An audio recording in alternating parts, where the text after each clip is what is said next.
Duha ka tinunan nga nalakip sa kontrobersyal nga video scandal gisilutan sa ilang eskwelahan. Ang live report ni Nico Serino. Nick?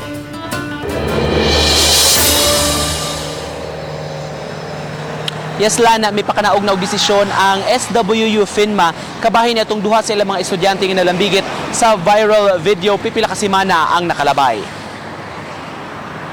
Nakapaukay sa Sugbo pipila ka semana nakalabay katong viral video kundi makita ang moabot sa upat ka mga estudyante nga gikatahong ni molestya sa lain nga estudyante rasab nga babay sulod mismo sa sakyanan. Nasayra nato nga katong nalambigit ka mga estudyante na enroll to sila sa tulo ka lain-lain nga mga eskwelahan. Karong hapon lang gipahibaw sa tagduma sa Southwestern University FINMA nga ila nang gidismiss gikan sa roster sa ilang mga estudyante ang duha sa mga estudyante nga nalambigit sa maong video. Katong mismo nga nagmaneho sa sakyanan ug ingon man katong lalaki nga tapad gyud mismo og maoy gikatahong ng molestya sa babaeng biktima sa maong insidente. Gipahibaw ni Gilbert Braganza, ang Vice President for Student Life sa SWU FINMA, nga dismissal kun exclusion sa ilang eskwelahan ang ilang gipahamtang effective immediately alang ning duha sa ilang mga estudyante human sa miagi sa due process sa ilang investigasyon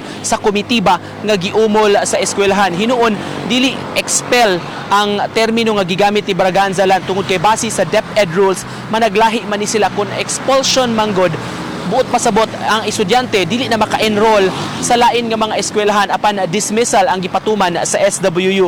Buot pasabot kining maong duha ka estudyante mamahimo pa nga mo enroll sa lain nga eskwelahan nga ilang mapili aron na mapakapadayon sila sa ilang edukasyon. Gibutyag ni Braganza nga nang hinaot sila nga move forward human niining maong insidente ug unta mamahimong leksyon kini sa tanan nga mga eskwelahan, mga nagduma, mga magtutudlo ug mga administrators nga kanunay gyud nga tudluan ang mga estudyante sa matarong aron kalikayan nga mahitabo kining maong mga insidente. Kahinumduman mipasaka na og kaso ang kapulisan ug ang biktima batok sa makabatan-unan nga nalambigit sa maong video.